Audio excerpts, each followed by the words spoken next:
தந்தை மகன் தூய ஆவியாரின் பெயராலே ஆமென். இயேசுவில் பிரியமான சகோதர சகோதரிகளே, தாயாம் திறவையானது இன்றைய நாளிலே திருவருகை காலத்திலே இது இந்த 4ஆம் வாரத்திலே திங்கட்கிழமையிலே நாம் அனைவருமே இயேசுடைய பிறப்பை நாம் அனைவருமே கொண்டாட நமக்கு ஒவ்வொரு நாளும் நமக்கு இதை அழைப்பு கொடுக்கின்றது. அது குறிப்பாக இந்த நாளிலே திருமுழுக்கு யோவானுடைய பிறப்பை பற்றியும் மற்றும் அவருக்கு பெயர் சூட்டப்படக்கூடிய அந்த நாளையும் குறித்து இதை சிந்திக்க செக்கரியா யோவான் என்று அந்த பலகையிலே அவர் எழுதுகின்றார். யோவான் என்றால் காட் இஸ் கிரேசியஸ் என்ற அருமையான ஒரு அர்த்தத்தை நாம் பெறுகின்றோம். கடவுளே அருளானவர், அனைப்பருக்கும் அருளை கொடுக்கின்றவர் என்பதை நாம் அறிந்து கொள்கின்றோம்.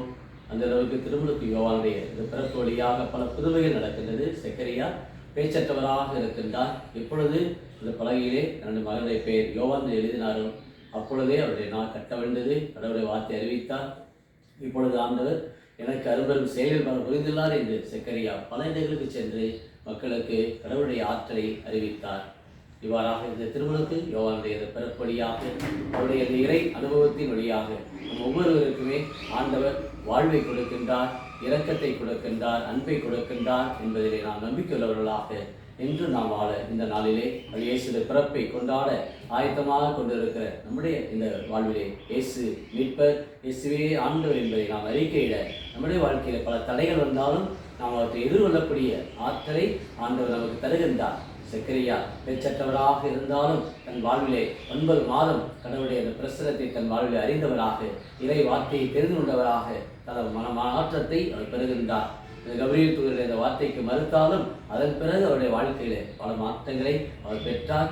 ஆண்டவர் இப்பொழுது எனக்கு அருமையான இந்த ஒரு வாய்ப்பை அடியேனே அமைதியாக போகவிடும், ஏன்னா என் மீட்பரை என் கண்கள் கண்டு கொண்டன என்று சொல்லக்கூடிய அளவுக்கு அவருடைய அந்த விசுவாசத்துடைய ஒரு சாட்சியம் என்று நம்ம ஒவ்வொருவருக்குமே அந்த செக்கரியாவுடைய அந்த அருளரை நம்முடைய வாழ்விலே இன்றும் நம்முடைய காதையில் எதிர்த்துக் கொண்டிருக்கிறது. அந்த அளவுக்கு இறை வல்லமையோடு செக்கரியா எலிசபெத்துடைய குடும்பம் இறை வார்த்தையை கற்றுண்டவர்களாக வாழ்ந்தது போல நாமும் மெஸ்ஸியாவுடைய அந்த வருகையை நம்முடைய வாழ்க்கையிலே நாம் கொண்டு வாழ ஜெபிப்போமா?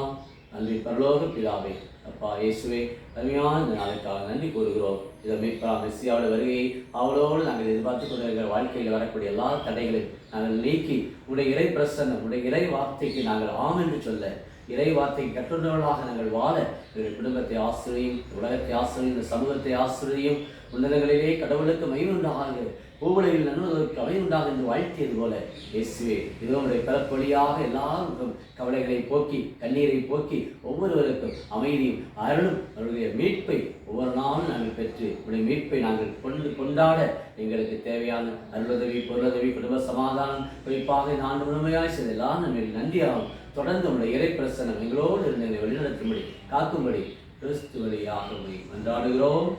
ஆமென்.